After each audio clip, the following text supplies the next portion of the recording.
Hey guys, it's Troy coming at you from London town. You can see the Christmassy decorations behind me, and although the city is very quiet today because we have restrictions in place this month, nevertheless there are people around, there are signs of life, which is all good. So today I want to talk to you about the meaning of life. So what is the meaning of life anyway? It's something I ponder a lot, as you can imagine. Something that we talk about a lot on this channel, albeit filtered through the lens of dating, but nevertheless, underlying all of that, we have to ask ourselves the fundamental questions sometimes, like, what are we actually doing here? What is the meaning to all of this? Is there a meaning to all of this? And I'm afraid, gentlemen and ladies, the answer is kind of not really. There kind of isn't really any reason for your life, or for my life, or for the life of anybody, really. It's sort of random, I mean, you were born randomly. You were born in a country. Maybe you feel very strongly about your country, but, in reality, the fact you were born on that particular bit of rock in the sea is kind of random.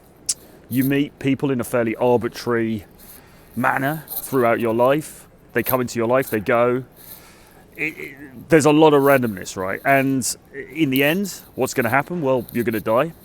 And you will, at that point, cease to have any form of consciousness. You will have no awareness of your existence, your life, your whereabouts, or the fact that you existed at all, or the fact that you were ever alive. At that point, all your ability to discern whatever this thing we call reality is will be completely eroded, and it will be like before you were born. Nobody can remember before they were born, and there was a long time before I was born. I can't remember any of it, right? And it's going to be the same thing when you die. You're going to come out the other side, and you will go into a stasis of non-awareness, if you like. Okay, so all of that might sound a bit bleak, and I guess kind of maybe it is. Camus talks about a lot of this stuff in The Myth of Sisyphus, which is a book that I've referred to before. I'll no doubt be referring to it again. We'll be doing more content on that and other elements of Camus' work, because he's a very great writer who really, I think, better than pretty much anybody else, understands or was able to articulate the absurdity of life on this planet. And, although his writing came out really in the 1950s, it still has huge resonance for us today. But anyway, in The Myth of Sisyphus, his starting point really is that life is pointless, life is absurd, there is no meaning to it. But then he very quickly makes the point that he will not commit suicide. Suicide is a possibility when you countenance this truth, if you like. But Camus says, look, I won't commit suicide. I would rather lean in to the absurdity. I would rather, it's more of a two fingers up to the world, if you like, rather than giving up by ending my life. I'm actually going to lean into the absurdity, and I'm just going to do my thing while I'm here. And really, that's how I view life, and I think that's how I would advise you to view life as well. There isn't really this overarching meaning to anything, but while we're here, we might as well have a good time, okay? Whatever that means for you. And I accept that means different things for different people. I mean, some people will say things like, well, family, procreation, that is the meaning of life. I mean, sort of, but the fact still remains. Even if you procreate, you have your family, one day you're going to die, and you will have no awareness that you created that family, and within a few generations your genes will be diluted out of the gene pool anyway. So on a long enough timeline, even that doesn't really, people think that creating a legacy is the thing that will make their life meaningful, but it's sort of an illusion, particularly when you consider that in the end all of humanity will be wiped out. Okay, the Earth will be destroyed, and all remnants of human existence will be extinguished along with it. So, this notion of legacy, this notion of sort of creating something lasting, it's all a bit of an illusion, really. I mean, even creating great art, you could say the same thing. I mean, William Shakespeare is remembered and continues to be remembered from, you know, the 16th century, but he worked with other playwrights and actually co-wrote some of his plays with other playwrights who were very, very successful at that time, who wrote as much as him, who created as much as him, who, you know, perhaps arguably for some people, you know, were as great artists as he was. And those people are not remembered. You know, a very small number of people are remembered for a long period of time because of their work. Most people aren't. Okay, so really, and I'm not saying therefore don't create artistic work, because actually I think for me the creation of artistic work is really the highest value that I have. But at the same time, don't fall into this trap of thinking that you're going to create this amazing legacy, because in reality you're probably not. And you know, even people who do create a legacy, maybe they're remembered for a few centuries and then it just kind of drifts away.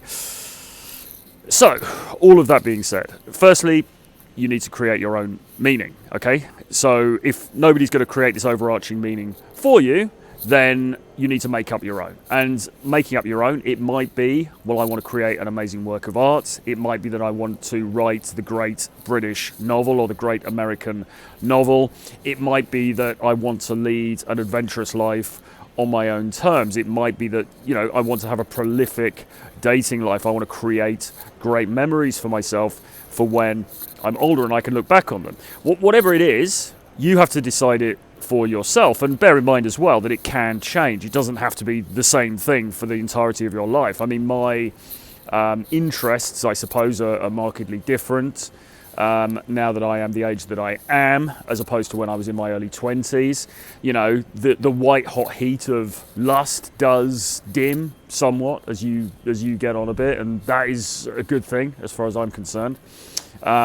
So for you young bucks out there, you know, it doesn't stay at quite that same intensity forever, and that's pretty cool, because otherwise you just go nuts. And you know, your interests do shift, your goals and your aims do move and transform and recreate themselves into something else, and all of that is wonderful. Okay, so nevertheless, go along with it, but work out at this moment what it is that you want for your life, the things that you want to create meaning in your own life, and then go after those things without hesitation and with extreme persistence and enthusiasm. Okay, that is really the only thing that you can do. Okay, you know, we're here now, and this is something that Aaron Clarey talks about, right? I mean, you know, if you sit here thinking, right, okay, so my life is pointless, there's no meaning to any of it, I may as well just top myself.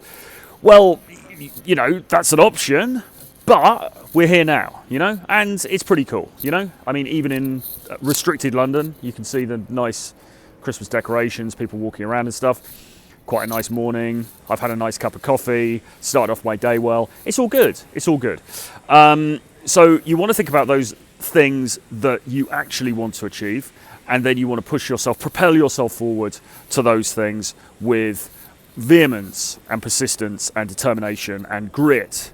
You know, and look, if it is dating, because we talk a lot about dating, of course, on this channel, and you have a vision of the kind of dating life that you want. Maybe, you know, you want to be non-monogamous, you want to date different people, you want to sort of travel and experience all of the rich tapestry of life, if you like, on this planet, then go for that.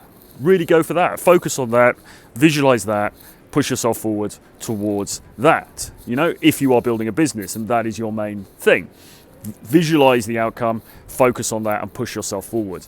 I suppose the message to all of this really is that there is no external meaning as such. There is nobody sitting up there in the sky saying, well, this is how your life should look and that's what gives it meaning, and if you didn't do these things then you have no meaning. It just doesn't work like that. You know, people will have you believe it works like that, but those people are idiots because they haven't countenanced the true reality of human existence. You know, they've hidden themselves from it in a sense. So recognize the reality of life, but don't then despair. On the contrary, this is a moment for celebration, right? Because the truth sets you free. And when you understand how life really works and what life is really about, which is it's kind of up to you, then that is a hugely liberating realization, and it's one that, if you channel it correctly, will take your life forward in an incredibly fertile and pleasurable and enjoyable and fulfilling direction. Okay? All that being said, I'll leave it there for now. This has been Troy Francis in central London, coming at you with the video. Do hit subscribe, hit the red subscribe button to the channel. Really, really helps me out. And thanks for all the new subscribers who've come on board recently. Appreciate all of you. Awesome. Thank you so much for your support. Hit that notifications bell. And as well as that, also do get on my daily email list. There's a link to that below in addition, so get onto that. I'll be sending out more details about CAD Academy, my course about charisma and dating, which is opening again on the 1st of December. To that list, so get on board with that, and I will see you guys again very soon. Bye-bye.